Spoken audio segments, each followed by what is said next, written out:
Hey, good evening, everyone. We are a little behind technical difficulties. Please forgive us. Oh, I guess we're coming live from over there. But I'm hereby calling this special meeting of Council Committee to order.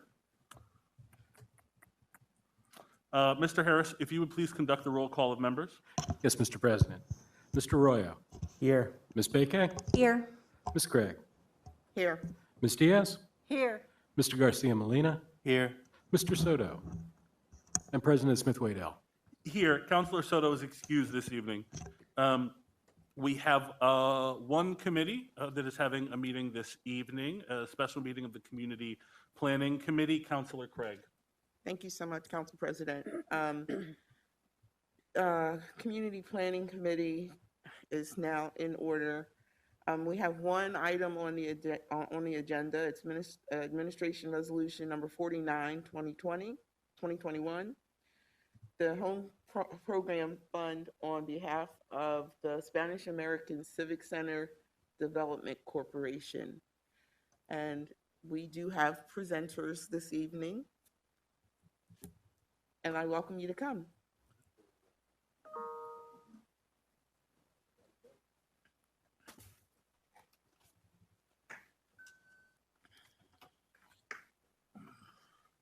Good evening, gentlemen.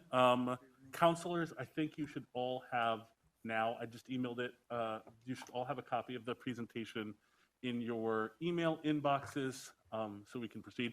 Gentlemen, if you would start by introducing yourselves. I'm Carlos Graupera. I'm the CEO of SACA. So I'm Jose Lopez, the president of SACA and SACA Development. And I'm Craig Walt, the Bureau Chief of Lead Safety and Community Development. Well, good evening, councilors and mayor. I just want to thank everyone for assembling early this evening for the special committee meeting to discuss this application to DCED's home program to support phase 2 of SACA's Conestoga North Townhomes project. So this evening we'll be providing an update on SACA's Conestoga North Townhomes project, and we will be subsequently seeking a resolution during the legislative meeting to apply to the PA Department of Community and Economic Development's home program for phase 2 of the project. So I did want to just provide a brief overview of the home program for everyone's understanding. So the Home Investment Partnership Program is a federally funded program by the Department of Housing and Urban Development that seeks to expand and preserve affordable housing for low-income households. These funds can be used to support housing development projects within the following 4 categories.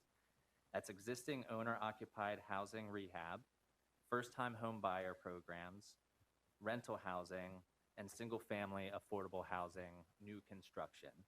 And that's what SACA is preparing an application for. So the city of Lancaster accesses and utilizes home funds through 2 main mechanisms. So the city and county have a home consortium agreement in which the county is the lead recipient of the entitlement funds, and then the city receives an annual allocation of those dollars. And so those are the annual home dollars that our department administers on a regular basis. And then the second mechanism is through Pennsylvania DCED, and they offer home funding to municipalities on a competitive basis, with municipalities partnering with developers to apply on their behalf. And so that's the mechanism that we're looking at this evening. For both of these, there's a preference for projects carried out by community housing development organizations, or what we call CHODOs. And SACA meets those requirements and is submitting the documentation to DCED for that certification. So as mentioned, when applying for DCED home funds, developers are required to partner with their local municipality to apply on their behalf. And part of that process is obtaining a resolution from City Council, approving the project application, and also the city will provide administrative support to assist with grant management and reporting requirements if the grant is awarded. So in just a moment, I'll pass things off to Jose and Carlos from SACA to share more with you about their proposed project. But I wanted to quickly highlight how the city continues to support this Conestoga North Townhomes project. and this application is really a continuation of that support.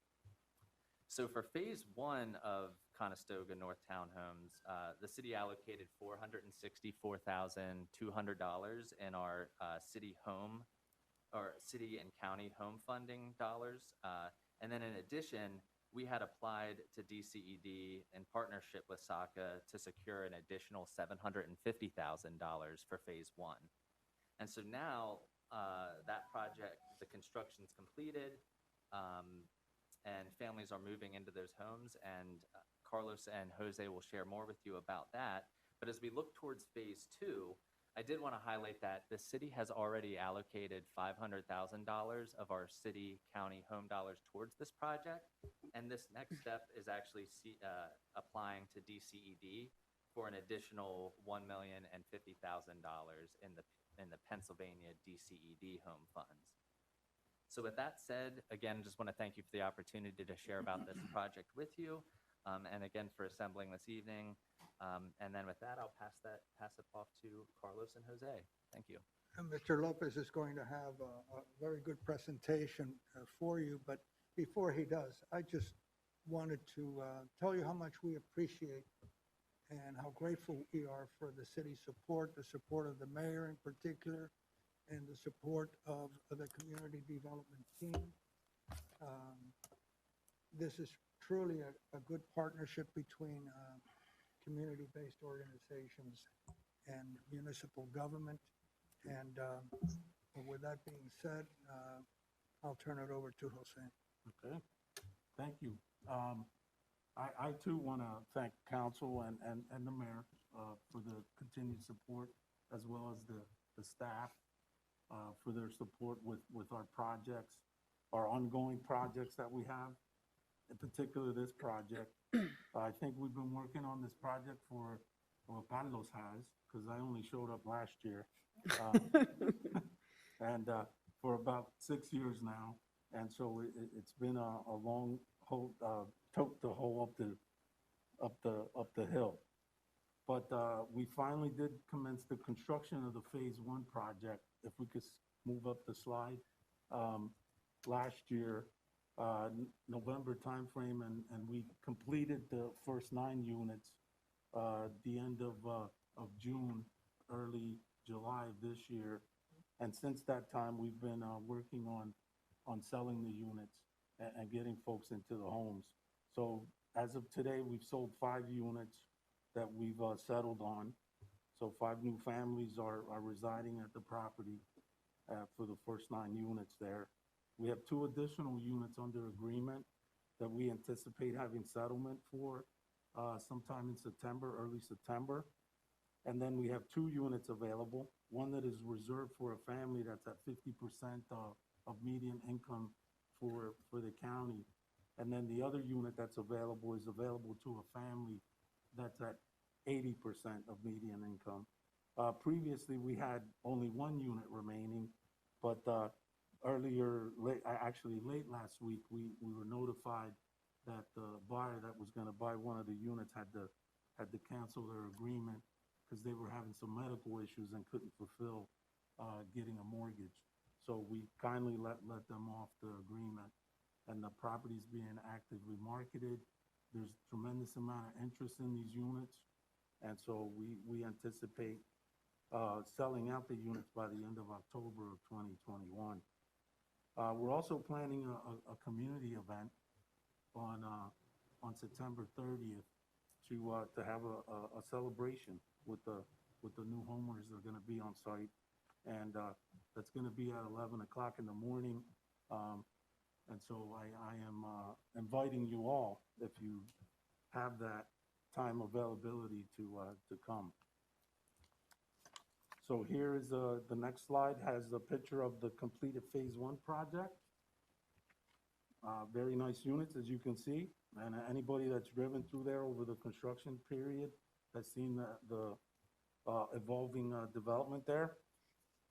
And then on the next slide are some happy homeowners that we've sold the homes to and are currently residing at the property. So our phase two process, we've been involved in trying to secure the additional funding that we need to execute the second phase of the project. And so we have already in place commitments from the city home for 500,000.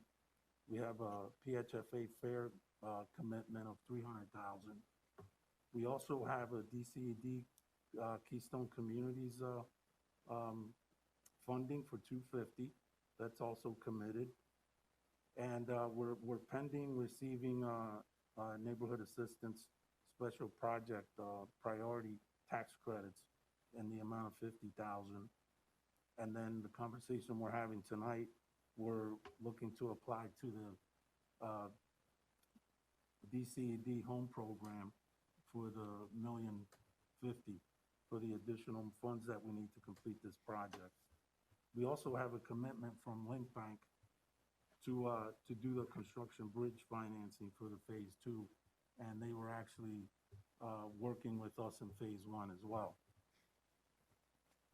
So I've included in the next slide just a site plan for you to see the way that this is eventually going to look once it's completed. The lower level is phase 1. The upper part of the site plan there represents phase 2. Yeah, we're excited about the prospects when this is fully completed. 18 new townhouse units, home ownership units for folks that are at 80% of median income and whatnot. Actually, for this phase 2, we're actually going to sell 3 units that would be for folks that are at 50% of median income. There's also going to be a handicap unit that's going to be in that phase as well. Well, excuse me. Also included on the next slide, the budget. This is a proposed $3.65 million project for this phase. Excuse me. Construction costs have gone up tremendously since we did phase 1. We were actually lucky that prior to the cost of construction increasing over the beginning part of this year, that we already had locked into a price with our contractor back in October, early November of 20. So that gave us a good budget without having to deal with the price increases that occurred. Now we're kind of stuck with some of that for this phase. So that's about it, what I have. If you got any questions, Carlos and I would be glad to answer any questions you might have. Councilor? I did hear you say 18 units, right? Once it's all completed, there'll be 18 total units. And 3 of which will be 50% of median income. In the second phase, which is 9 units, so 3 of those units, but in total, there'll be 4 units that are at 50% of median income. That's including the phase 1. Yes. All right, thank you. Are there any questions from the committee? Just a comment, Councilor Craig, if I may. Comment. Just wanted to, thank you guys for your perseverance over the pandemic. I remember when this project first started, there was a lot going against it, right? So I'm definitely excited to see the completion of phase 1 happening, and super excited to see that phase 2 is on board. But I drive it every day and the site looks beautiful. So Thank you. Any questions from council? Councilor Craig? Absolutely. Thank you. Jose, I missed the number. You said and at least 1 unit will be accessible. One of the homes offered will be accessible. Yes. Okay. And then just for my edification, 50% of median income using the county median income. Yes. Okay, just to check. Yep. Certainly with the cost of construction, I do appreciate the effort of adding affordable housing to this community. Yep. Thank you, Councilor Craig. Thank you. Councilor Craig? Could you just talk a little bit about the other pieces so obviously there's a deed restriction for the income. Can you also talk about the owner occupation? How long is that a requirement on these houses? So if you buy one of these units, you agree to be a homeowner there for 15 years. And if you need to sell your property during that time, they know that they need to come to us to talk about the process so that we can initiate a conversation with the city folks to see what would be the price that we could sell the units for. And then that unit needs to be sold again to a qualified person at the time at 80% of median income, or if it's one of the 50% units, the same thing. So that would continue through through another owner. Mhm. Thank you very much. Perfect. Are there any other questions from council? Counselor Diaz? Counselor Craig, what is the actual cost for each unit? I know there's a difference between some having maybe 2 to 3 rooms, so I just wanted to know what the cost is when someone is going in to apply and purchase it. What's the cost of the units when we're selling them? Yes. Okay, so phase one units we're selling for 170, and then the interior units were 165. And so in phase two, we're gonna increase the pricing slightly to maybe just $5,000 per unit.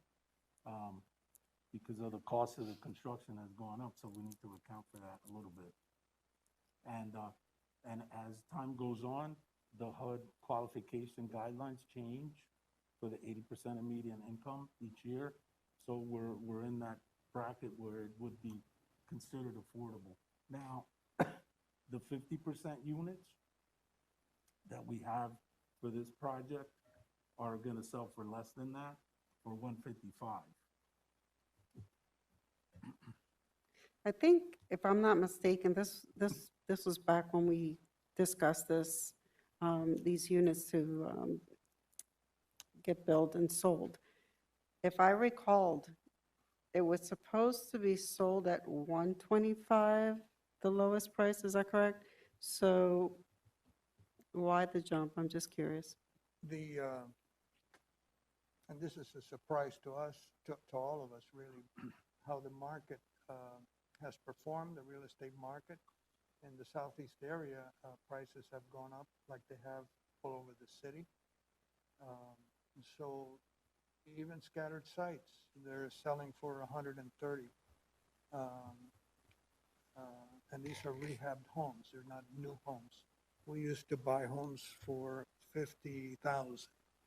Now we're buying homes for 90, if we're lucky. So there's a recognition that real estate values have gone up. We came to the realization that if we keep selling homes at the same amount of money without any fluctuation upwards, that we were really damaging our homeowners. Because when they go to sell their homes, they look at the comps, they look what the homes were sold, and if we don't keep up with rising real estate costs, we really are costing them money. So the price that we have set does conform with how real estate is performing in the surrounding area. And do we have what the taxes are? I'm not sure exactly. Sure. The taxes are estimated for the units that we're currently selling. We're estimating taxes for those units to be about, all the taxes, including the school district, the city, and the county, roughly $4,800 a month. Now, if we've applied for alert relief, if that were to come through for them, that would be decreased over a 10-year period. But everybody that's qualifying for ownership with these units has to qualify at what the taxes will be. So you're basically including the 4,800 in taxes, Yep. which would include, is that including insurance as well, or is, And okay. then there's a small homeowners association fee for us to maintain the project, cutting the grass, maintaining the water retention facility, as well as maintaining the parking. Thank you. I just have one last thing. Yes. You said 4,800 a month? Is it 4,800 a month or a year? A year. That would be way too much. Yeah, yes, absolutely. Are there any further questions from council? Questions from the public? No? Okay. Well, thank you, gentlemen, for your presentation. I do so appreciate the affordable housing going in the area that it's going in. Keep up the good work. Thank you. Thank For you. your time. Yep. Thank you. That will conclude our meeting, Council President. Counselor, I believe actually we need a motion to move the resolution. Okay, well, let's do that. Motion to move the resolution to full council this evening. Second. All those in favor? Aye. Aye. Thank you. Thank you. You. Have a Thank good you. evening. Having concluded our business, counselors, can I have a motion to adjourn this meeting? So moved. Second. All right, we have a motion and a second. All in favor? Aye. Aye. We are adjourned. I'll see you in 28 minutes. Thank you.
Good evening, everyone. I'm hereby calling this August 24th meeting of the Council of the City of Lancaster to order.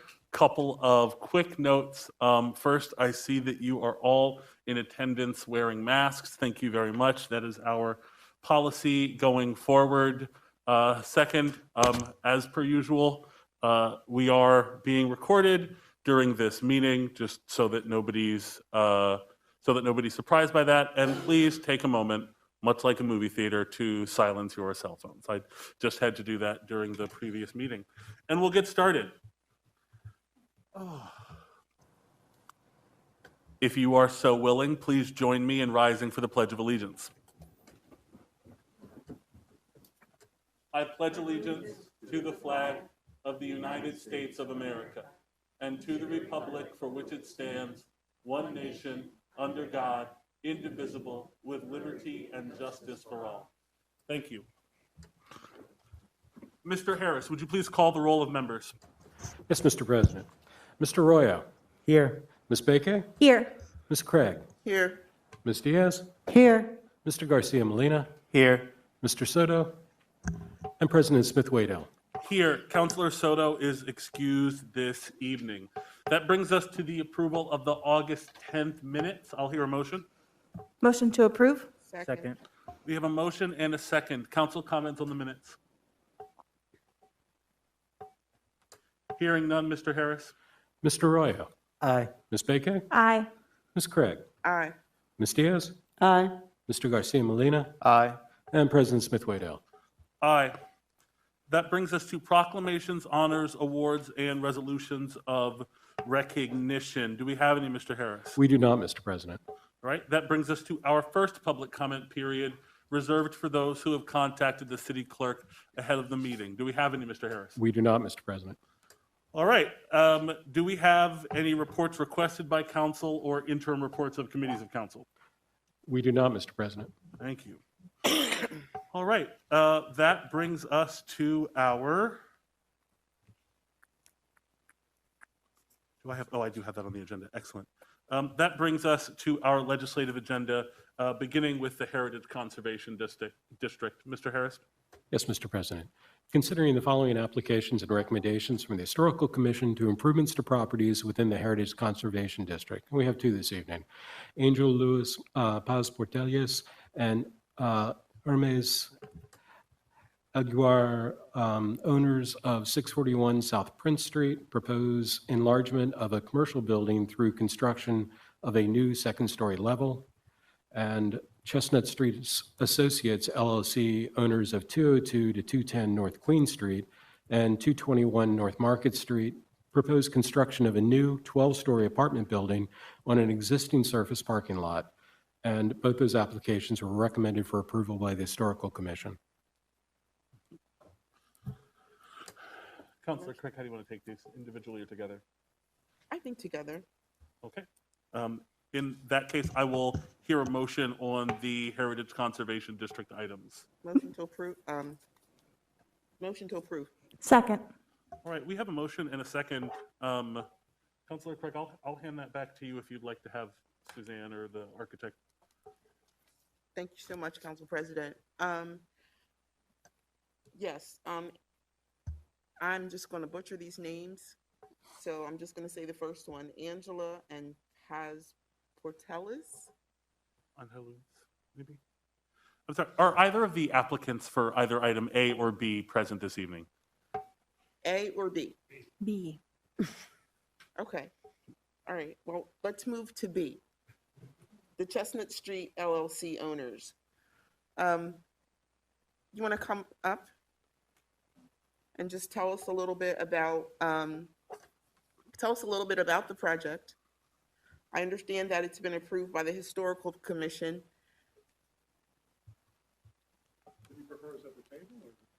Wherever we can hear you best. We need somebody at the At the microphone. podium. Yeah. At the podium. Sure. My name's Matt Johnson. I'm with Chestnut Streets Associates LLC. The project that we had in front of the Historical Commission is at 202 North Queen Street. It's a new building, a new multifamily building, proposed to be 12 stories tall. It has retail at the first base, or at the first floor, about 3,000 square feet. And then it has 126 apartments up above.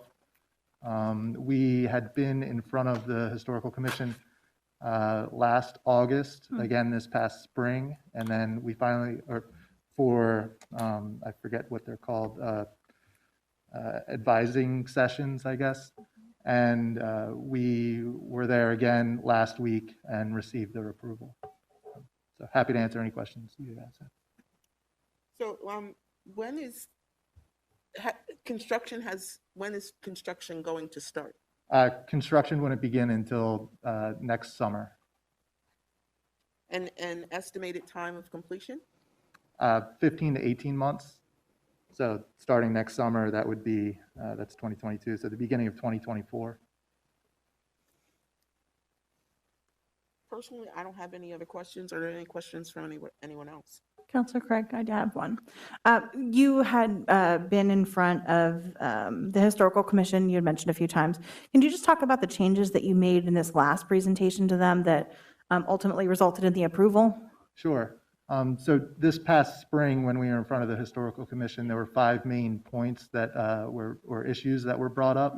One was there's a, for the most part, our site is pretty square. There's a small diagonal piece that kind of goes off the back corner, which we refer to as the spur. Initially, we were building the building in this area up to 12 stories. They thought that that would look a little odd from the street. We decreased the height of that spur from 12 to 6, so it's no longer visible from the street. One of the other items was initially we had a parking garage underneath the building or on the first floor of the building. Again, this wasn't well received by the Historical Commission, so we removed the parking and doubled the amount of retail that we had in the building. What were other items? The brick, the facade materials had gone up. We were only using previously maybe 2 stories of brick, and we've brought that up to 4 stories to sort of align with the adjacent buildings. Yeah, the material samples you can see in front of you. Yeah, I think those were the main points that we resolved.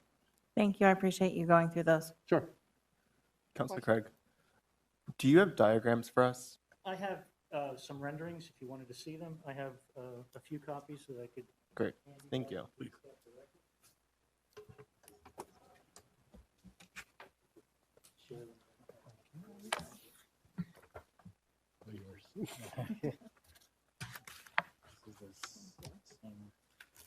you. I'll pass this in a second.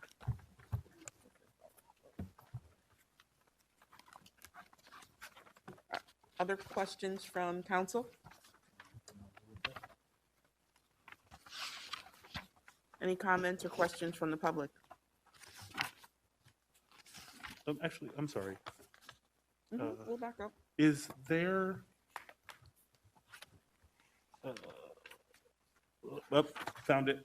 Found what I was looking for. Okay, I was trying to look at. I was looking for a bird's eye view, and I have it.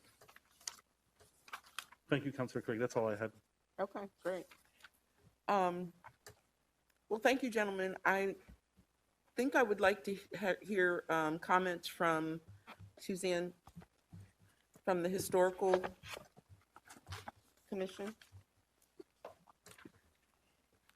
Well, just very briefly, they did come for 2 conceptual discussions on the project. One was exactly a year ago, August in 2020, and then they came back in March 2021, and it had started out as a 16-story building, which the commission, that's a tall building, but they were more or less okay with it.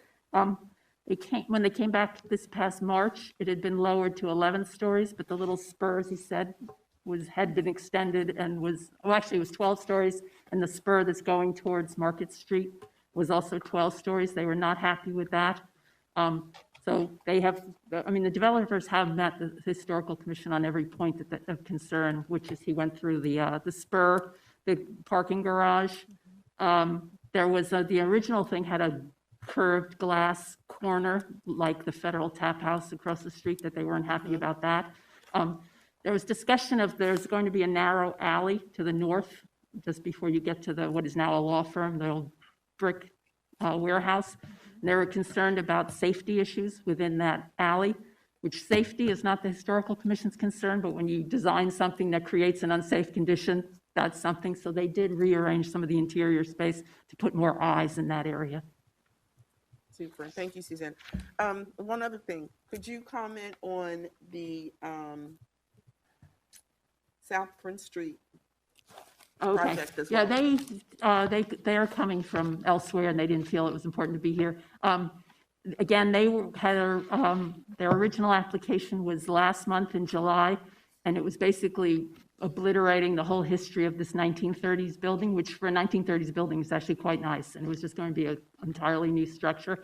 The commission said, well, can you do something to retain the existing first floor and then build on top of that? And they did. They made very good revisions and also met the commission's concerns.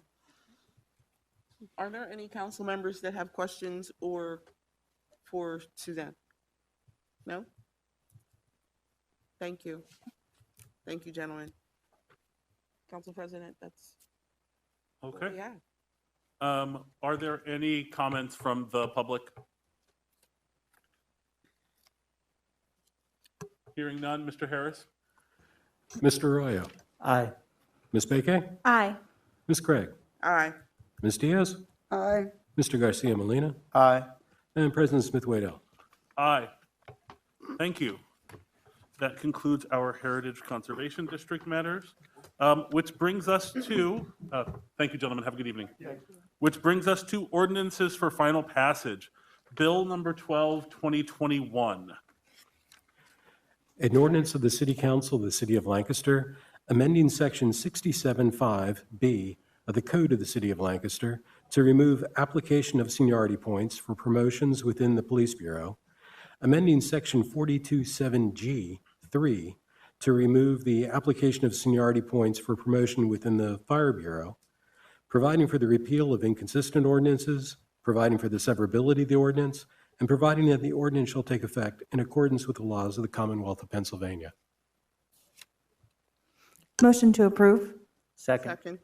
Okay, we have a motion and a second. I have a question, Oh. President. Yep. This was brought here to be reintroduced, was it not, correct? Yeah, it had to be re-advertised because the advertising timeline had run out by the date it had been tabled to, which was the August 10th meeting. So we took it up in June.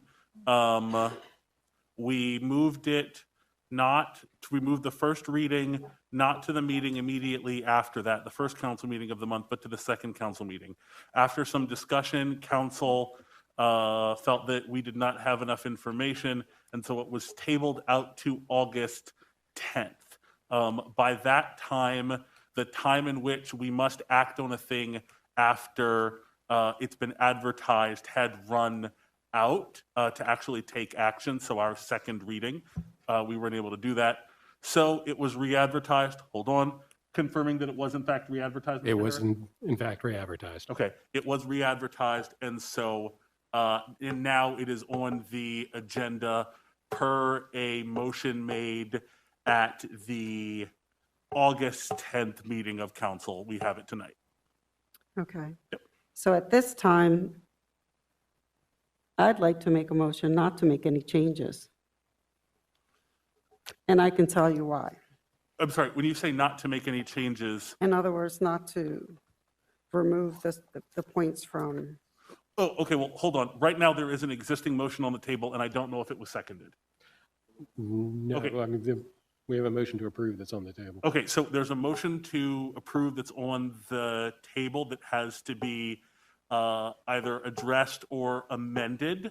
And so I'm thinking, once we have any relevant presentation from, I don't know, I would call them relevant persons. So if there's a member of the bargaining unit here and/or staff, once they present, I think council comments would be the ideal place to make an argument for a no vote, which would have the same effect as a motion not to approve. Does that make sense, Councilor Diaz? Mhm. Okay, thank you. Okay, we have a motion and a second. First, I think we're all familiar with what we're talking about, but is there a member of or representative of the bargaining unit here this evening? Okay. Councilor Garcia Molina. Thank you, Mr. President. Patrick, will you be speaking to this today? Yeah. Thank you. Good evening, Council.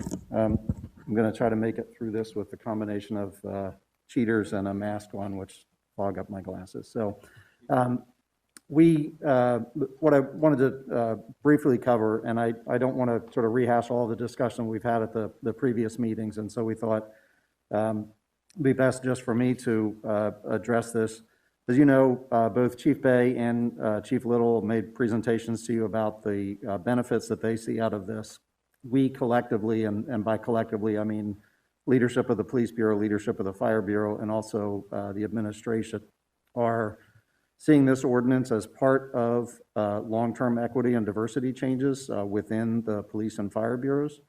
We believe that the removal of the seniority points will help with these efforts, and we've discussed how we think that those changes will over time. And this is really talking about a long-term focus, not on current membership, their own seniority, their own level of their own level of promotion within the Fire or Police Bureau right now. We're talking about long-term systemic change here.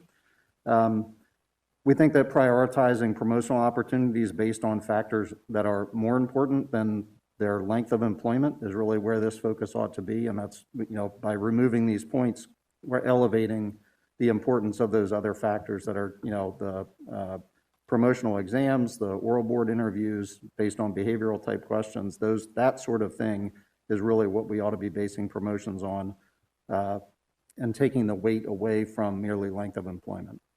And then lastly, and this really goes to your process tonight, is because we're really looking at that long-term focus, and there was concerns raised at previous meetings about current promotional processes during this year, that what we would support is making the effective date. Right now, the way the ordinance reads is that it takes effect under Pennsylvania law.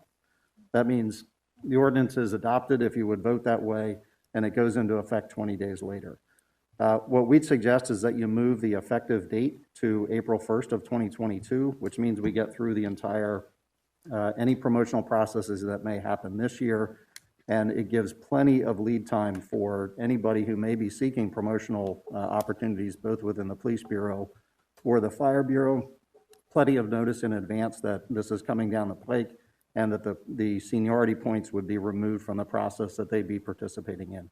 And then, police officers and firefighters obviously can make their own decisions about whether they want to pursue promotion, whether they want to go through the regular testing process. And just that the seniority point piece would be removed if that would be council's decision this evening. And if I may just add to that, my comments don't really have anything to do with the seniority points, but more have to do with a procedural change specific to the Fire Bureau. It was requested by the executive board of the union to standardize when promotional testing would take place. And so with this past year and moving forward, we will be doing promotional testing every year in the May-June timeframe.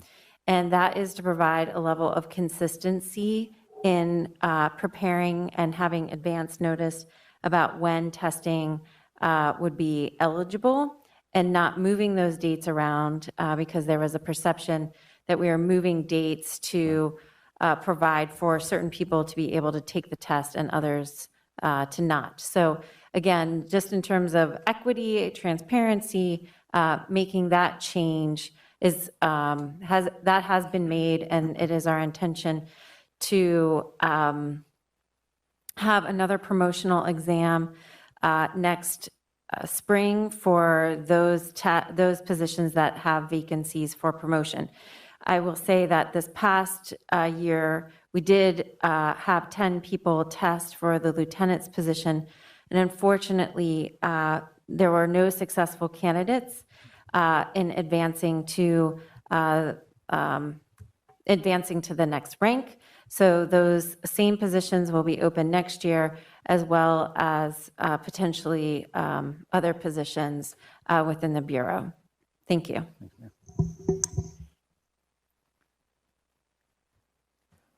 One question, when you say they weren't successful candidates, like what made them not successful? They did not pass the test. There's a minimum score of 70 to pass the exam. I believe the highest score was a 67. Because they made it harder. Great, thank you. I have no questions at this time. Does anyone from council?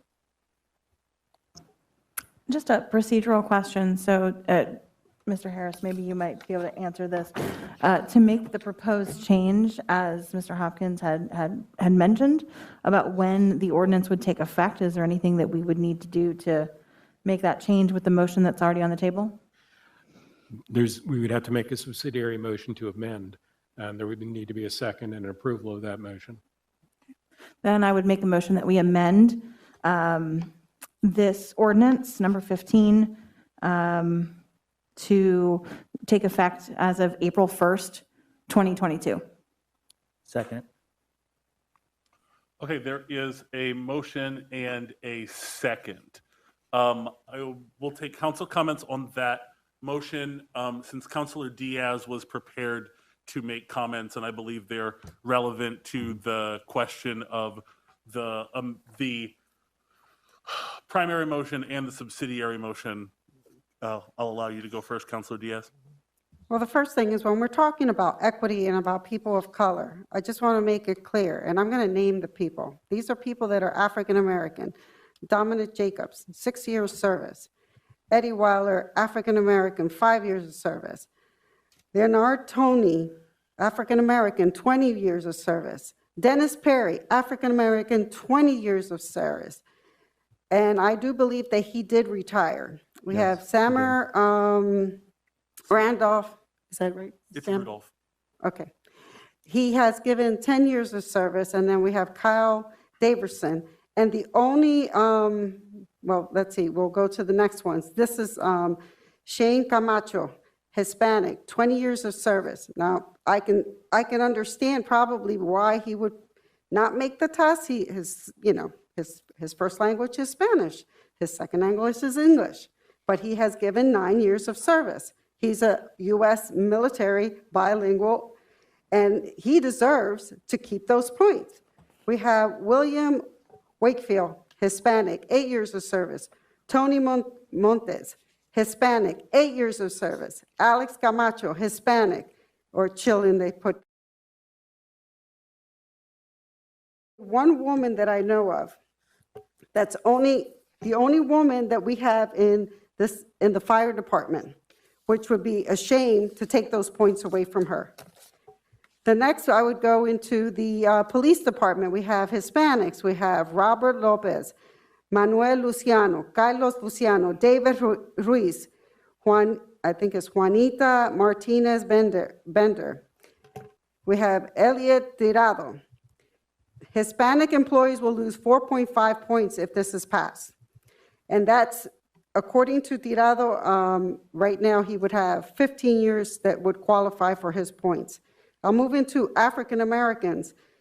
Danny Donald Morant, Mike Hyerson, Hilbert Watson, Will Smith, Dorsey Summerall, John Keppel.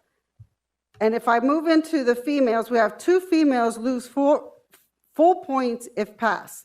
And that's Heather Hellsteel, and then Juanita Martinez Bender as well. I'll go to Jessica Hingers. She would lose 4.0 points if this is passed. Another female. Females have the hardest time to get up, and for you to take these points away is a shame. Another female, Sharon, I think it's Mazernet, 3.5 points. female employees being accrued as seniority points after this year would be Carrie Steele and, I'm going to botch this one up, Zixi Zakets.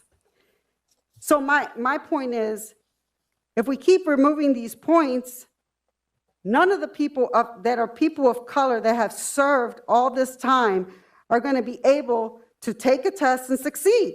Not only that, I know that the test made it harder for them. We're talking about people of color and equity. Now, I can see fathering in the people that are new, but it should be a shame for you to do this to the people of color. I'm a woman of color. I know how hard it was for me to get where I'm at. And I'm not talking about politics. Just to get to where I'm at the hospital or working in the field when I was in the union. So I'm here fighting for them and fighting for the union because I do support unions. So it would be a shame for this to pass. That's my argument. Thank you, Councilor Diaz. Are there any other council comments on the subsidiary motion? Are there any comments? Thank you, Mr. Hopkins. Are there any comments from the public on the subsidiary motion? Ms. Darby.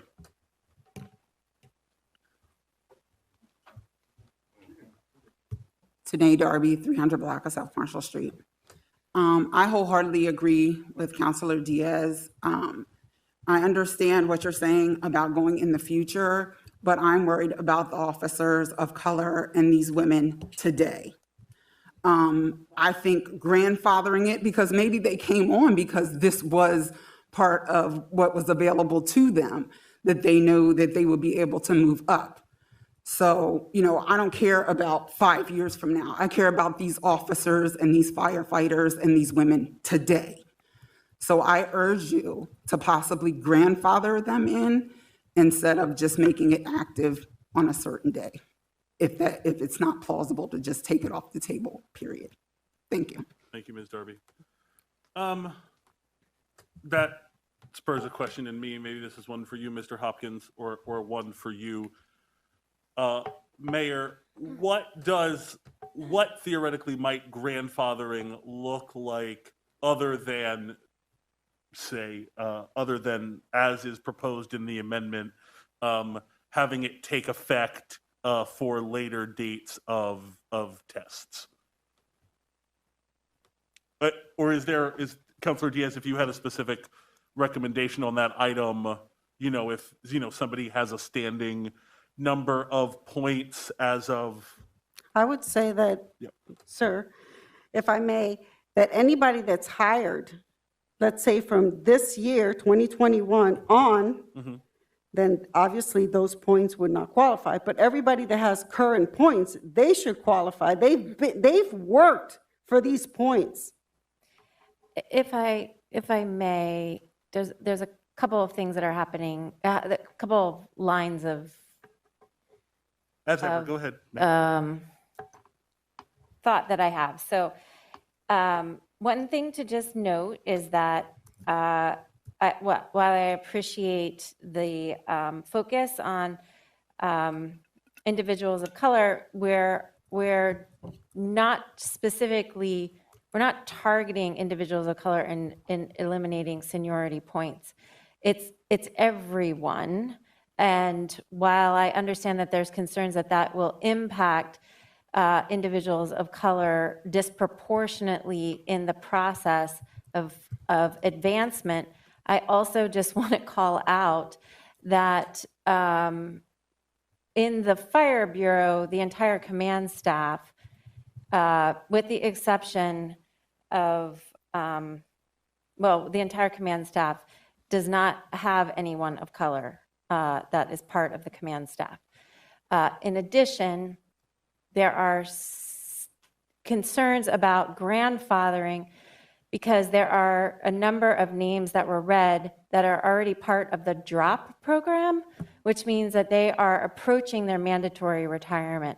And so there are a number of individuals who are within 5 years of a mandatory retirement at the age of 60.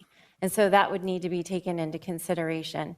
In addition, that there are also some folks that we are working as part of this effort related to diversity, equity, and inclusion to encourage test taking, because there are a number of candidates of color and of women, and particularly in the police department, that have not sat for the test.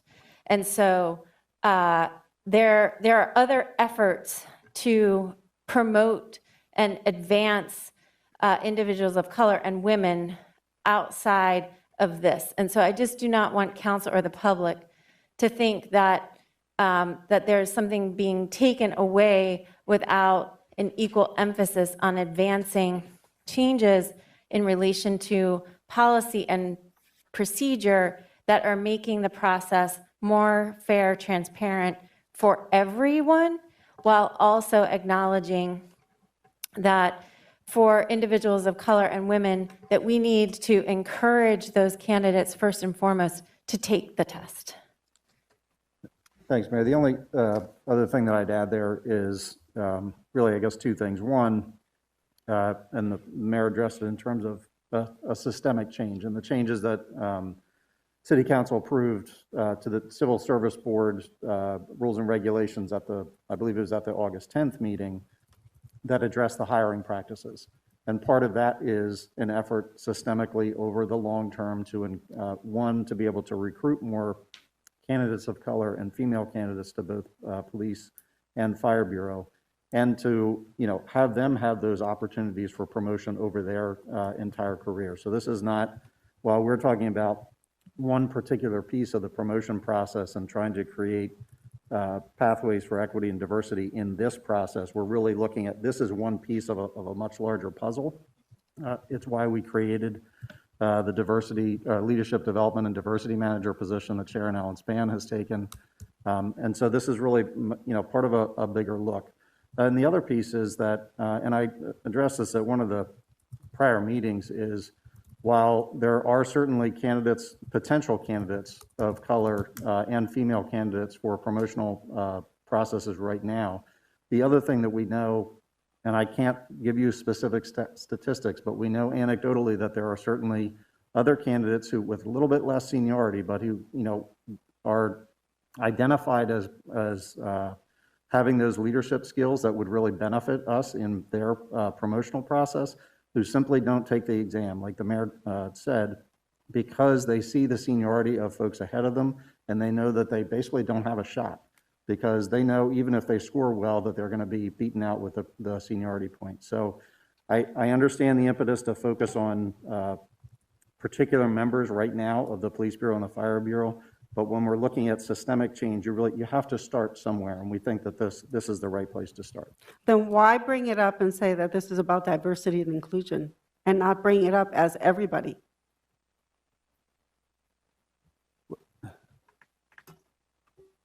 I'm not quite sure how to respond to that question. Well, if you're coming here and you're saying this is what we want to do for diversity and inclusion, and she's saying, the mayor, that it's for everybody, you got to make a difference. It's for everybody, or is it just because people of color would be easier to bring it in that way, to just present it that way? Councilor Diaz, I think what I was saying was that the seniority points would be taken, that this would be eliminating seniority points for everyone.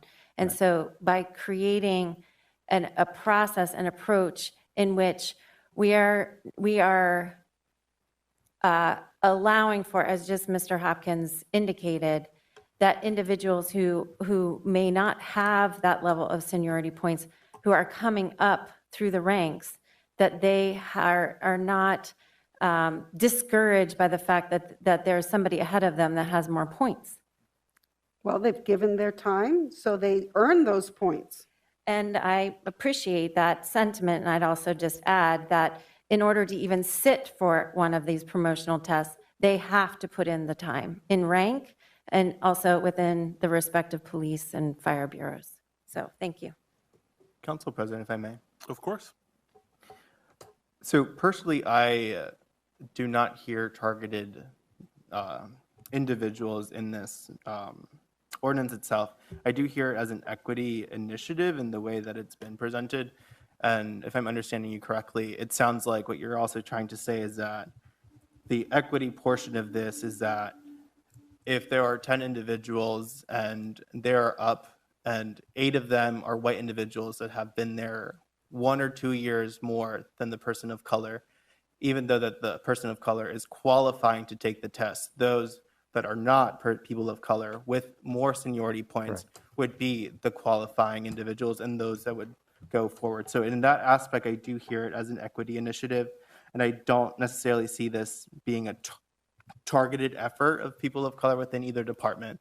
Where I struggle with this really is in how we do equity work. When reflecting back at previous years, promotion exams and how seniority points took effect, we couldn't find any correlation that this is actually going to make an impact if we were looking at the past. So that's my first struggle with this, is that where we devote our time and energy and resources right now in the present should be in places that have impact. And while I see this as a bigger picture and I appreciate your kind of dedication to that vision, I don't see it necessarily having that impact. And I think some of the frustration that I see kind of arising is also that what we're trying to do here is do something in the name of equity by questioning labor rights within unions. And I know that the union doesn't necessarily have to play a role in this. So the union doesn't have kind of some stake or some teeth in this particularly. But from the public's perspective and from the employees themselves, this kind of falls within that wheelhouse. And so what I don't want to happen is to have people of color within one department be pitted up against those that have seniority points. And so that's the struggle that I have in kind of these equity initiatives, is that when we're trying to do equity work, we don't want to create those tensions. And as we're hearing here, and we've heard from the public, those tensions do arise when we do this type of thing. And it's always going to be difficult.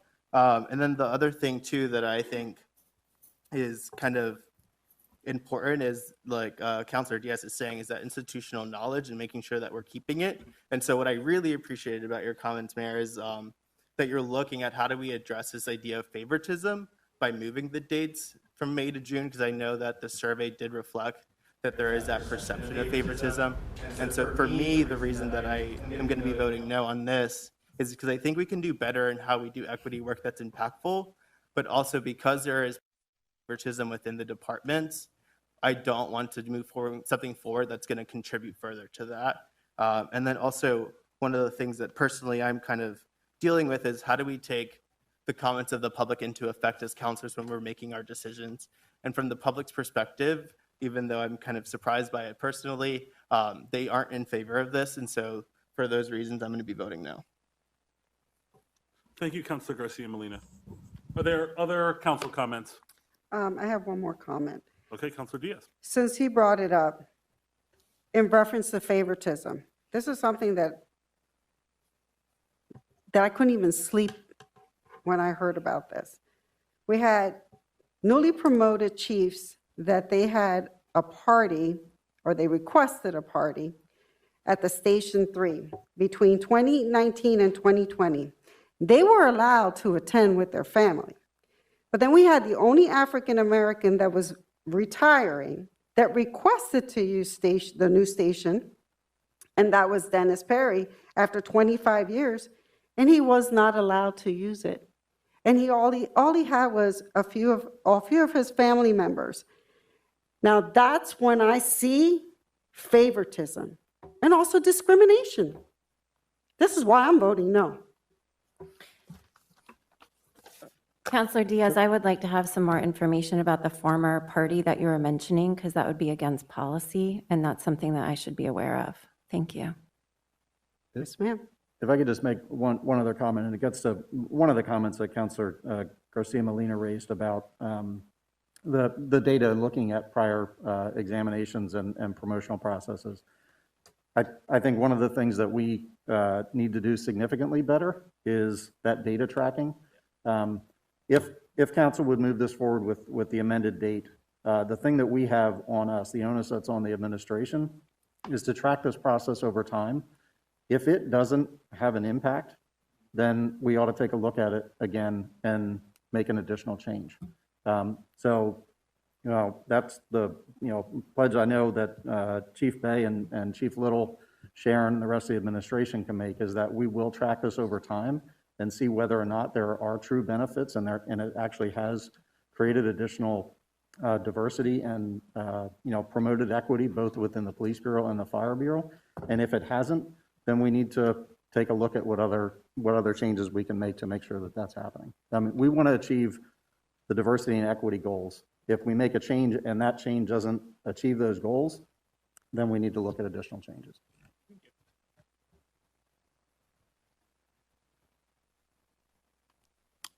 Any other comments from the public?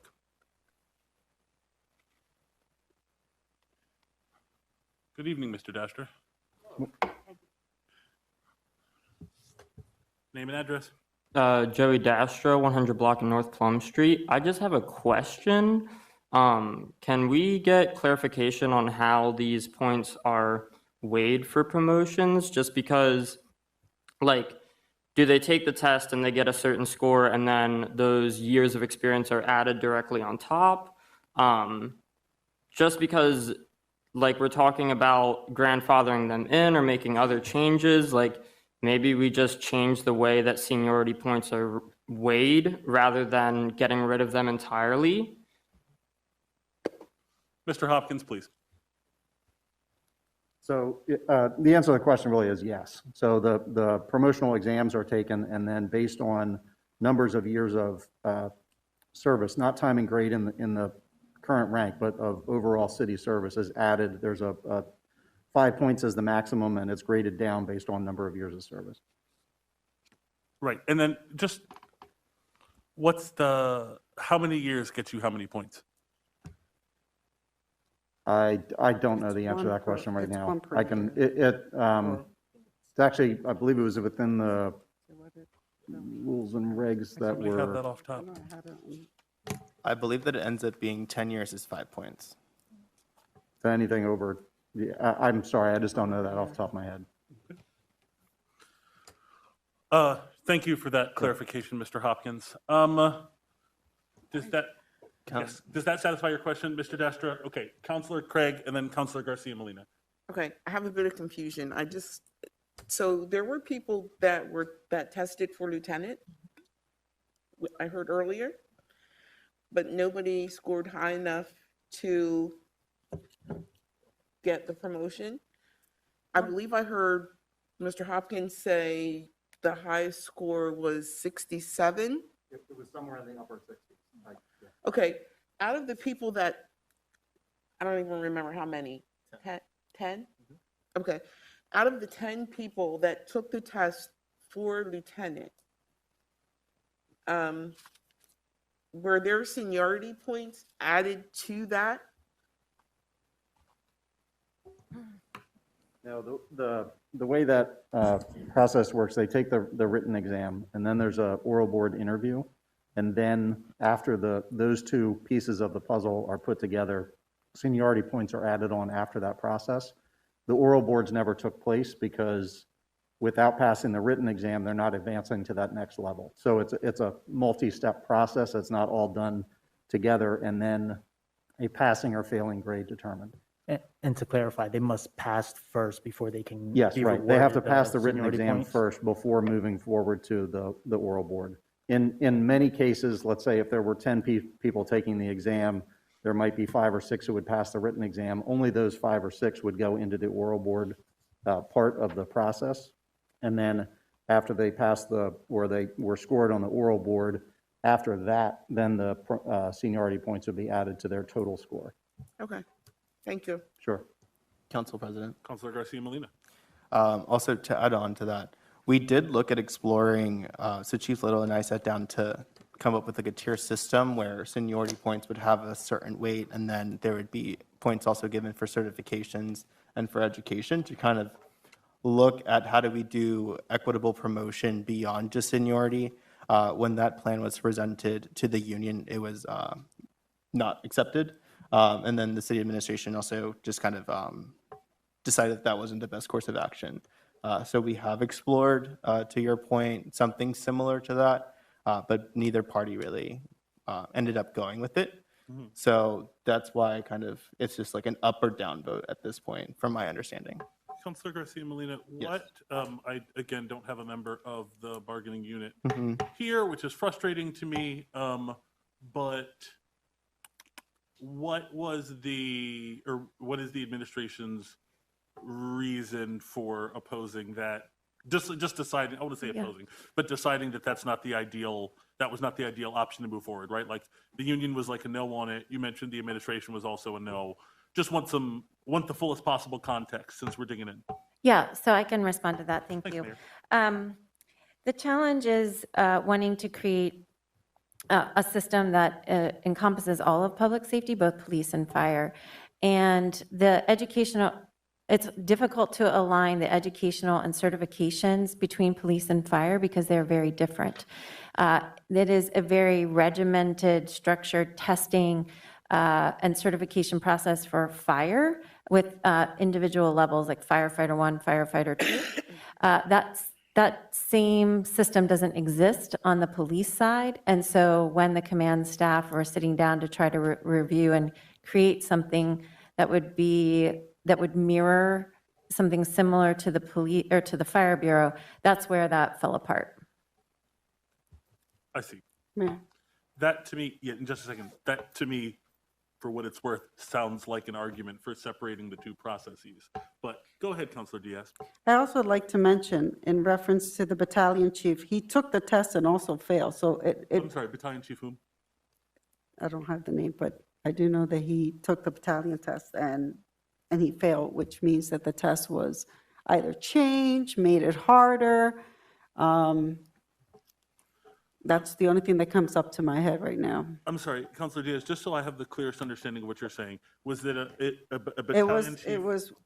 it was someone that was taking the test for battalion and he failed.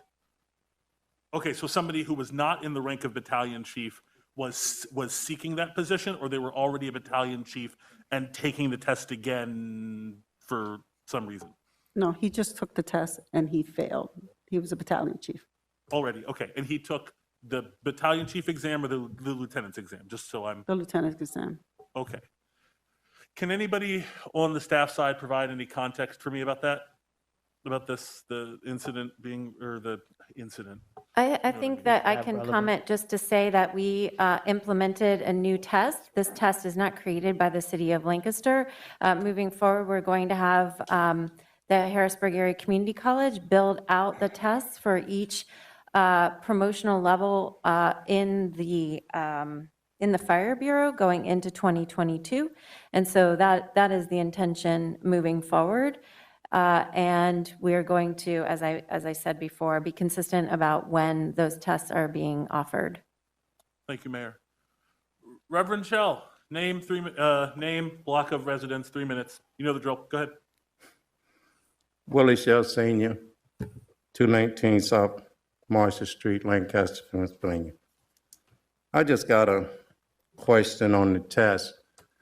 I think I heard there was 10 people that taken the test.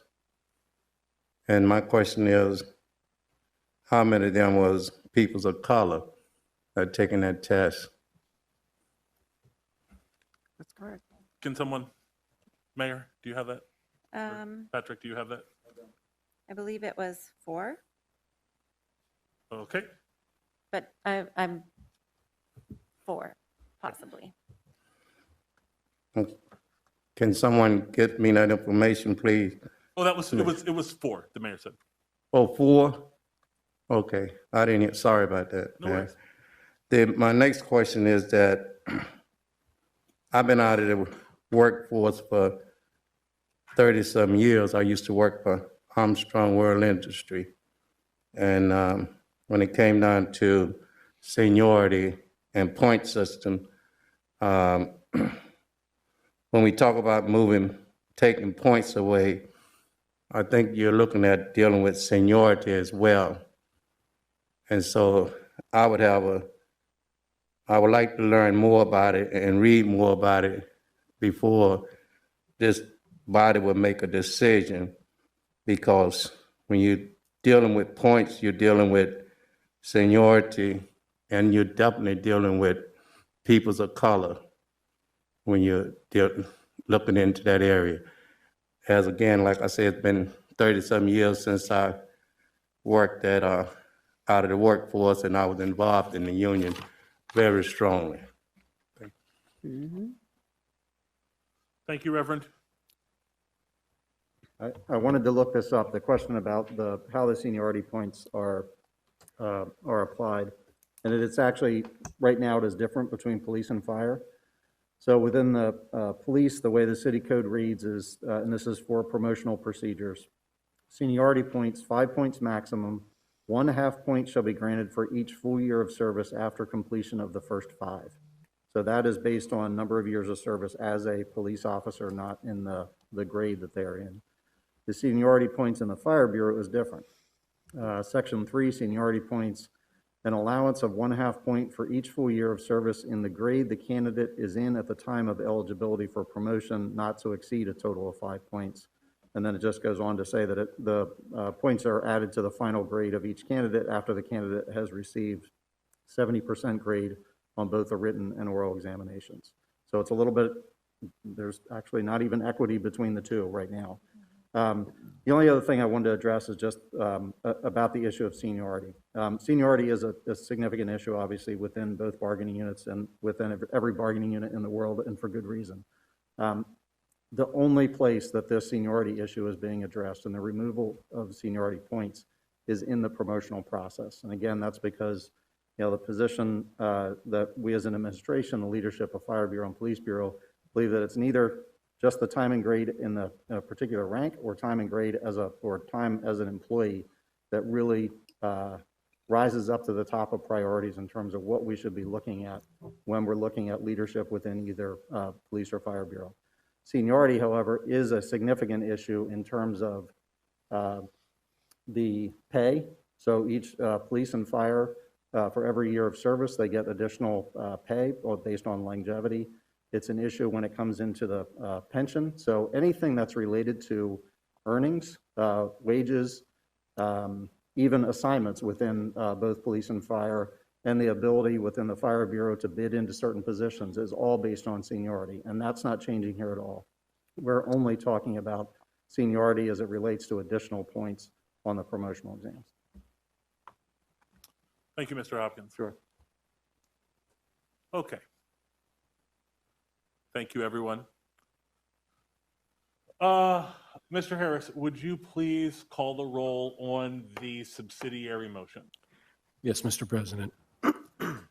A vote on the motion to amend the effective date of the ordinance till April 1st, 2022. Mr. Arroyo. Aye. Ms. Bakay? Aye. Ms. Craig? Aye. Ms. Diaz? No. Mr. Garcia Molina? No. And President Smith-Waddell? No. The motion fails. Okay, so that brings us back to our original motion. Are there any other council comments on the primary motion? And I'd prefer if we did not retread any comments already made. Let's come up with something fresh if we got something. And then I got you. Hold on. Okay, and then comments from the public on the primary motion. Ms. Darby.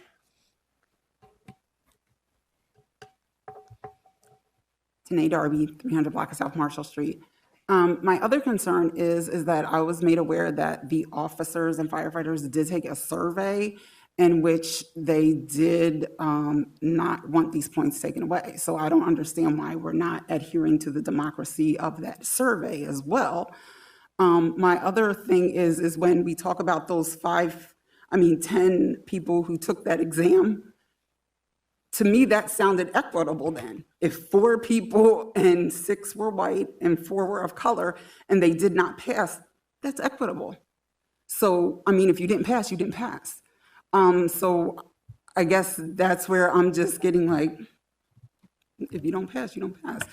So that's where my concern is, and the fact that, again, the fire and police did not want this to be taken away in their survey, and I think that should be honored as well. Thank you, Ms. Darby. Any other public comments?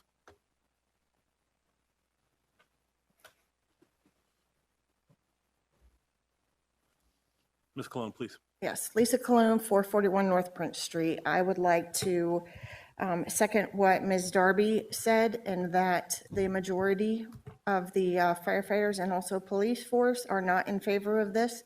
So I would ask that you please listen to their voices. Thank you.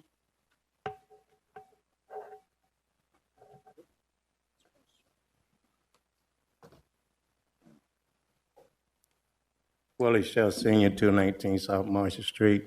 Again, I don't know exactly what's the primary motion about, but just listen to the comments there. I also like to go on record stating that I agree with them. Thank you, Reverend Shell.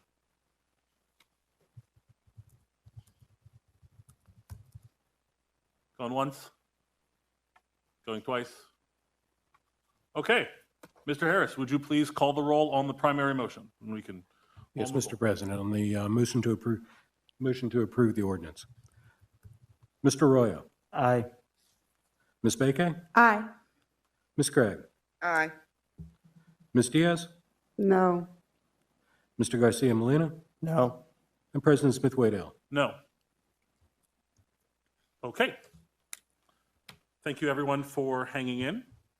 Council President, Oh, Councilor Garcia Molina. when it's a tie, could you explain to the public what happens? Oh, yes, I'm so sorry.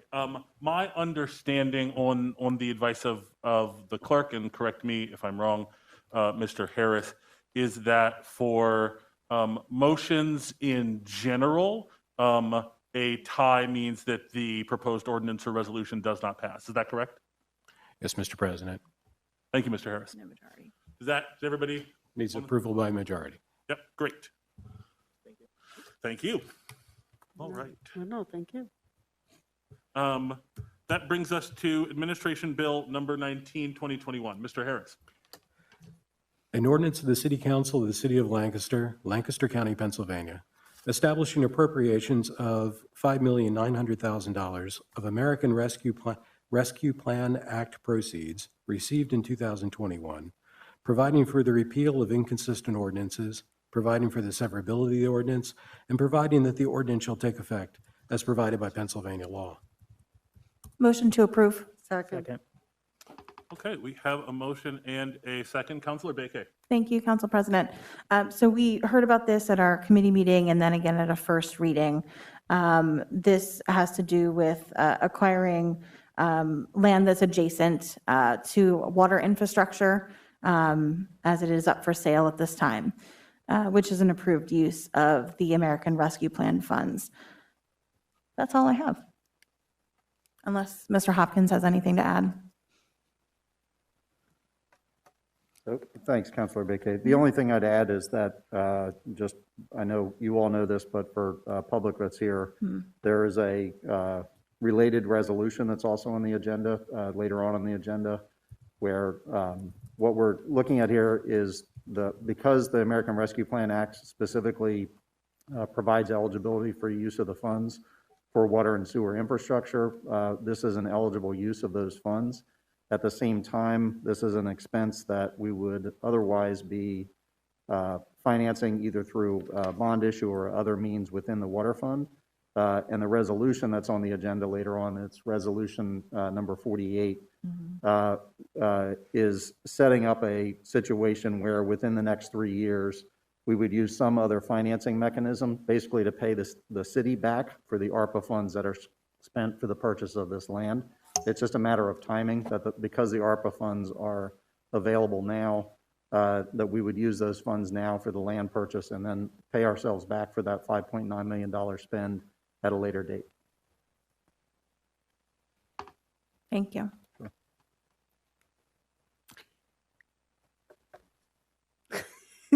I have a question, Patrick. Just to clarify my thoughts from the past, is that the area that you were talking about in reference to the property back up on, what is that? close to Hempfield Township or It's something off of like Stony that? Battery Road. The property address is something like 1625 Stony Battery Road. Right. And it is, as Councilor Bakay said, it's directly adjacent to other water infrastructure that we have. And it's surrounded by Route 30 at the south and basically residential and commercial development all around it.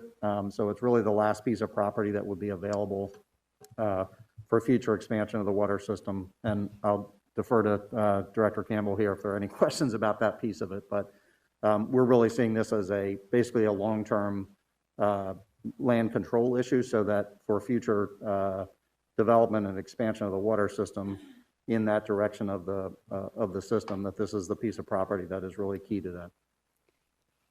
Okay, so here's my question. Is there a possibility in the future that the city would be able to build property there, or that a developer that would go in and develop and the tax would actually come to the city? The tax, no, because it's, the property itself is actually the border of East Hempfield and West Hempfield Townships actually runs through the middle of the property.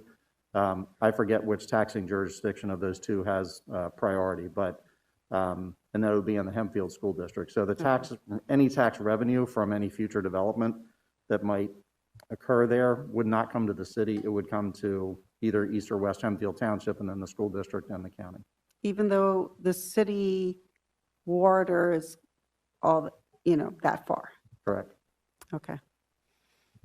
Thanks. The only I was just income, curious. the only income that could come from it is if there were portions of it leased out to somebody, and then the lease revenue would come to the city, but any tax revenue, because it's outside of the city, would end up going to the other municipality.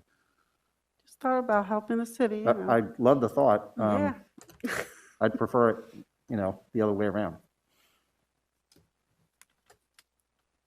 Other council comments? From the public?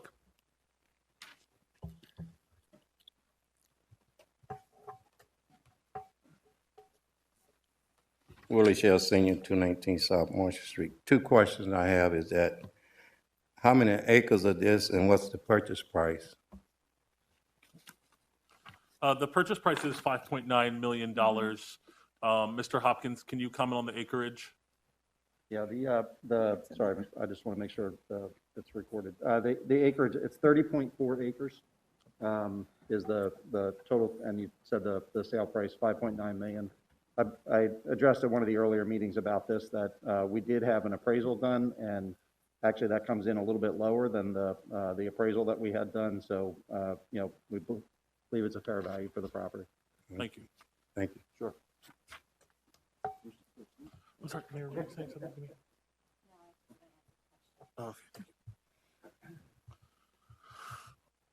Anybody else? Hearing none, Mr. Harris. Yes, Mr. President. Mr. Arroyo. Aye. Ms. Bakay. Aye. Ms. Craig. Aye. Ms. Diaz. Aye. Mr. Garcia Molina. Aye. And President Smith Waddell. Aye. All right, that brings us to ordinances for first reading. For first reading that do not require a motion or a second, just reminding myself. Administration Bill number 2021. Mr. Harris. An ordinance of the Lancaster City Council amending Chapter 300 of the Lancaster City Code zoning map to change the zoning classification for properties located at 301 to 341 East Liberty Street and 309 East Liberty Street from the CM Central Manufacturing District to the MU Mixed Use District. Motion to approve? Second. First reading. Oh, that's right. See? Didn't I listen to you? Every time. Director Delps, hello. Yes, good evening, councilors. Just a quick update on this particular item this evening. With apologies from the applicant, they were not able to make the meeting here tonight. So based on conversation with the attorney for the applicant, they have decided to proceed as planned with the public hearing on September 14th. That public hearing for the rezoning will also be now become the first reading if so desired by council, and then moving forward on September 28th would be the second reading and potential of vote on the rezoning. We just learned this information this morning, so sorry for the late notice, but I come with apologies from the applicant. Thank you. Mr. President? Yes. Sorry, I discussed this with the city solicitor this afternoon, and what I just did was the first reading. Okay. So it's continuing on track with the second reading and potentially a vote at the September 14th meeting. I And think that the solicitor discussed that with the attorney for the applicant also, so they're in agreement with that time schedule. I also spoke with the attorney this afternoon. That was not my understanding. I think perhaps we should clarify, unless council would like to proceed with the first reading tonight. Well, Mike, I have a question regarding that then. Can the hearing and the final vote take place at the same meeting, I'm assuming? Yes. We've seen that happen before. 14th. They can. So the public hearing for the rezoning can happen either at the first reading or at the second reading. Typically, we do it at the first reading. In this instance, we were going to have the hearing happen at the second reading because Douglas Smith was on vacation this week. But based upon the news that the applicant wasn't available tonight, the idea was that we would proceed with the hearing as planned on the 14th. And my understanding, it seems like perhaps there was some confusion, but that the 28th would be then the second reading. Mhm. okay. Yeah, I got a communication to that effect, and then another communication to the effect of what Mr. Harris just described. So what the way that I think we should proceed, council, though you decide how much that is worth, is we will proceed with the public hearing and the second reading, or we ought to proceed with the public hearing and the second reading on the agenda for the 14th. And if that's enough of if there's enough of an issue there that they do want that next, we'll just table it to the next meeting if that's necessary. Is that Perfect. Mr. Delfs, will the applicant be available on the 14th? Is that what you are saying? There will be a full presentation and an official hearing on the 14th. They did agree to come on the 28th, but if it pleases the council that one presentation and the hearing on the same date happens on the 28th, then on the 14th, then that works. I believe that works for us as well. Okay. Yeah. councilors, you can just I would be in agreement if they could all come that day. I agree. Okay. Sorry for any confusion that we had at the end of the day today. Appreciate it. We'll see them on the 14th. Okay, thank you. Are there any public comments on this matter? Okay. Great. We only have one ordinance for first reading, so that moves us to resolutions. Administration Resolution Number 48, 2021. Mr. Harris. A resolution of the Council of the City of Lancaster to make declaration of official intent to reimburse general operating funds, unbudgeted funds received into the city treasury from the U.S. Treasury Department in accordance with the American Rescue Plan Act, appropriated and to be used for acquisition of 625 Stony Battery Road, West Hempfield Township, to preserve future expansion capabilities for the city-owned water system, with funds to be received from a subsequent tax-exempt debt issue. Motion to approve. Second. All right, we have a motion and a second. Councilor Baquet. Thank you. So this is related to the vote that we just had on Bill number 19. So seeing as that had passed, this would allow us to reimburse ourselves later on with financing to be secured later for those, the $5.9 million. Okay. That's what it says on the box. Great. Council comments from the public.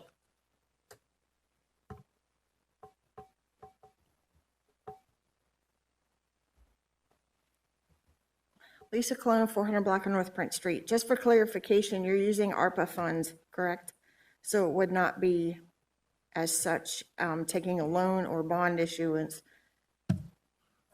Yes, that's correct. So ARPA funds would be They'd be used. expended, but Yep. it's once we'd reimburse ourselves, they'd no longer be ARPA funds. Yep. Yeah. Yep. Okay. Just wanted to clarify that. Yep. Yeah, of course. Thank you. Any other questions from the public? Hearing none. Mr. Harris. Mr. Arroyo. Aye. Ms. Beke? Aye. Ms. Craig? Aye. Ms. Diaz? Aye. Mr. Garcia Molina, Aye. and President Smith-Waddell. Aye. That brings us to Administration Resolution number 49, 2021. Mr. Harris. A resolution of the Council of the City of Lancaster requesting home funding from the Commonwealth of Pennsylvania Department of Community and Economic Development for the Conestoga North Phase 2 townhomes construction. Motion to approve? Second. All right, we have a motion and a second. Councilor Craig. Thank you, Council President. This is a resolution, this is the resolution that we previously met on earlier today. And if Director Delph would give a brief overview of that meeting and to this resolution. So for context, immediately prior to this meeting, council held a special committee meeting of the Community Planning Committee to move this forward on a timeline, which Mr. Delfs will explain. Yes, thank you, President, and thank you, Councilor Craig. At 5:30 today, we had a special meeting before council, specifically with the Community Planning Committee, to discuss a grant application to the Pennsylvania Department of Community and Economic Development. It is specifically for a housing development project sponsored by SACA, the Spanish American Civic Association. That project, you may be familiar with the first phase of that project, Conestoga North on Chesapeake Street. This particular grant application is for phase 2 of that housing development. It's 9 townhomes for sale. As many affordable housing development projects require, there is a number of different funding sources that are used in order to make it economically feasible. In this case, SACA has decided to pursue competitive funds through the state DCED. Mr. Craig Walt presented earlier today, as did SACA, that SACA was awarded some of the home city funds earlier this year that were part of the city and county funds, which we receive on an annual basis. The grant funds that are being pursued in this case are part of a larger pool of competitive funds at the state level. And that application requires partnership with the city to move that application forward to DCED, with the deadline happening later this month in August. And if there are any other questions, I think we still have the presentation available if we need to go back to that. If there are any questions, happy to answer those. Thank you, Director Delph. Are there any questions from council yet? Questions from the public?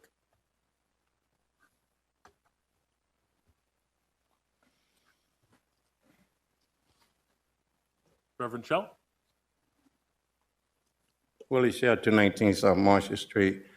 Being that this was a special meeting, how can the public have any input on it when we don't even know what's they're seeking for, and the reason why these funds are being seeking? I know it's to build houses down on the lower end, but I think the public need to have more aware of this and the reason, because I live down there and I see who's buying these houses, and at the present time, I don't see anyone my color is going in these new houses. So I would like to have some more information on this before council approve this bill. Yeah, thank you, Reverend Shell. Director? Yes, I just did want to add that as part of the required DCED grant process, there is a community meeting that is required as part of that process. There are public participation, there are standard public participation requirements as part of any grant proposal. In this case, because we're right up against the deadline, DCED has agreed that community meeting can happen in the upcoming weeks after the application deadline. So the idea would be the application goes in if council so approves, and that community meeting for further input on the project will be happening in the weeks following, sometime in September. And to clarify, just a second, Councilor Diaz, and to clarify, these are not general fund budget funds, but rather funds that we would apply for in partnership with SACA to the state to receive. Correct, and I'm sorry if I did not articulate that well before. There are city home funds that we apply to certain projects each year. This is not one of those. In this case, these are state funds that are competitive that the Community Housing Development Organization is pursuing. And we're essentially acting as their sponsor for that grant application to the state. Thank you. Councilor Diaz, while you ask your question, Mr. Harris, can I have the PowerPoint back? My question was, President, in reference to, I guess, what I'm hearing from Reverend Shaw would be, if normally we put things in a newspaper, we let the public know because that's considered, that we have to follow the sunshine law. I think maybe that's probably what he's referring to. So in this case, we would not do that? I'm just curious. No, was this advertised according to the proper timeline? Yes, it was. Okay, so it would have been in the paper when? Last Tuesday. Okay, so so it was for the public a week ago. But Mr. Schell, that's very reasonable because we are doing this on a tight timeline. So can we? But also Director Delph has mentioned Yep. that there's going to be more public engagement in the month of September. And I would imagine that's going to be advertised in the newspaper?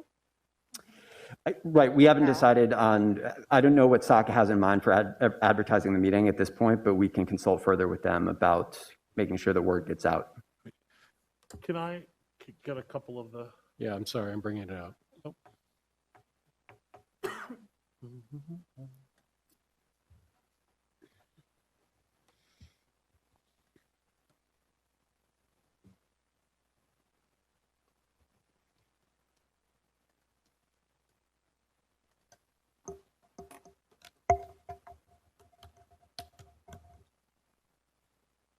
Oh, it's always like this just when you need it. There we go. Can I get a couple of slides in? Sure. Next. Keep going. Keep going. There we go. So this is the slide that I wanted.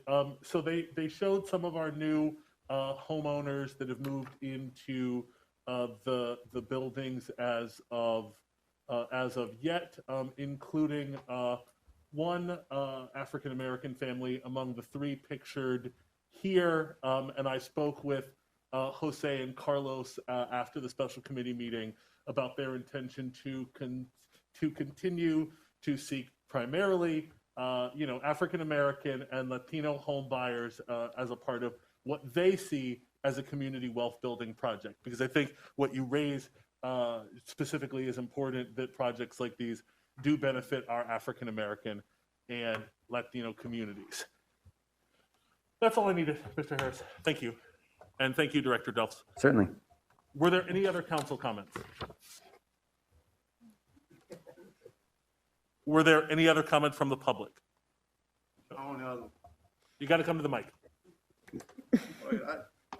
I talk about it as loud as you do. Sorry. We're on the same page. Willie Shell, 219 South Marsh Street. My only other comment was that what would be the use of having public input once the application have already been submitted?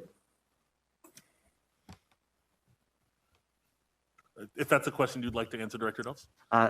Certainly, I can double check on the timeline, but DCED will not be making a decision on the grant application for some time. So any community input that is received can be submitted to DCED to make sure that is part of their decision process. Is that clear for all involved? So ostensibly, if we were to approve it, the application would go in, and then there would be public input, which could be submitted to DCED before they make a decision on the grant. So for the person that actually disperses the funds, they would have time to hear public comments. Is that correct? Correct. Great. In that case, Mr. Harris. Mr. Roya. Aye. Ms. Beke? Aye. Ms. Craig? Aye. Ms. Diaz? Aye. Mr. Garcia Molina? Aye. And President Smith-Waddell. Aye. Thank you very much, all. I believe that brings us to the end of our legislative agenda, which brings us to our second public comment period, reserved for comment on items that were not on tonight's agenda. As always, please begin with your name and the block of your residence, and keep your comments to less than 3 minutes in length. Going once. Ms. Cologne? Yes, hi. 441 North Prince Street, Lisa Cologne. I'd like to actually show gratitude for the Public Works Department and the mayor and others that were involved with restriping of Queen Street at the corner of Chestnut and Queen. Too often, we look out our window whenever we see, the firemen coming or ambulances, and we see somebody laying on the, in the crosswalk because they've been hit by a car. And then this had happened again, and that's it. We're just tired of it. So I had put in a request for restriping. I also created a, like a petition, but all of this was able to be done without providing that to you guys because you understood our concern. And also the light changes, the signal timing was changed. So now it's very evident when we go to cross, all the other cars, they're stopped. It gives a chance for the pedestrians to go through. So I just wanted to say thank you to everyone that was a part of that. Excellent. Thank you. President, I do have a question. Related to this item? No, not that one. Okay, we'll do that in council comments. Okay. Thank you, Councilor Diaz. That brings us to the report of the mayor, Mayor Sirachi. Thank you. I don't have a report this evening, Council President. Thank you. I also do not have a report, which brings us to council comments. Councilor Diaz. This question would go to Mr. Campbell. The stormwater infrastructure that has the wonderful, I call it, some places have flowers, some places have weed. So there was a small concern from a constituent. If they don't see well and they fall into it, is there any way, and I know that this might cost money, but to paint it possibly in a color like yellow around it or something that's going to help the person that's elderly know that that's, an injury possibly? So thank you very much for that question. I believe that there are a number of key standards that apply to the implementation of green infrastructure, and safety is certainly one of our key concerns. There's the ability for there to be some painting. I think we would need to look at a variety of particular circumstances, and I would like, if we do start to do that, and it is addressing a particular level of visibility or a particular type of situation, that we have the ability to do it in a consistent manner so that it's not one situation that ends up being dealt with differently than others. We want the public to be able to, when they encounter this kind of infrastructure, to know what they're encountering and have the kind of cues that would be appropriate. So I think we will just need to look at it. If it is the case that this person has a particular place in mind or a particular situation that is specifically daunting, that would be very useful as we try to do such an investigation. But otherwise, we have the ability to make some adjustments to what they look like and how they are perceived. Mayor, is there anything else that you'd like to add to that? I think possibly maybe more lighting in that area. I just have to get the street, but I think that is a pretty dark area. Maybe that's why they tripped. So a couple of other things that I'd like to make sure that people are aware of.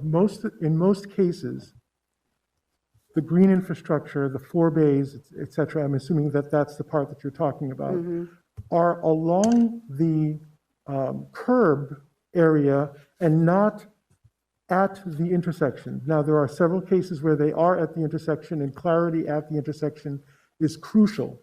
But in most cases, if people are having difficulty with access to a 4 bay that's not at an intersection, it's that they are addressing the curb that would be a problem throughout the city, whether there's green infrastructure there or not.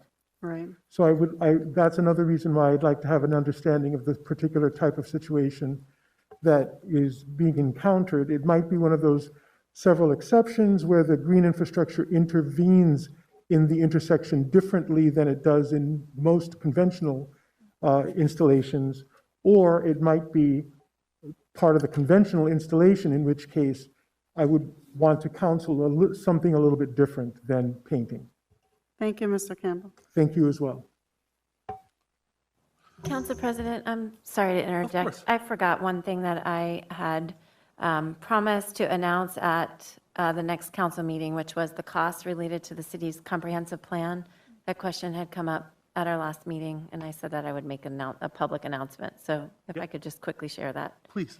The total cost of the city's comprehensive plan is $354,485. We have received funding in the amounts of $74,905, $75,095, $20,000, and we have an additional $75,000 that is pending as another grant request that's pending. So we have of that total approximately $244,000 covered through grant funds, and the remainder of funds are coming from the Community Development Block Grant, CDBG, which is federal dollars for the purposes of the comprehensive plan. And if anybody has any other questions, let me know. Thank you very much, Mayor. Are there any other council comments? Okay. Oh, did I see a hand or did I imagine that? Okay. All right. Hearing none, I would hear a motion to adjourn. Motion to adjourn. Second. We have a motion and a second. All in favor? Aye. Aye. We are adjourned. Thank you.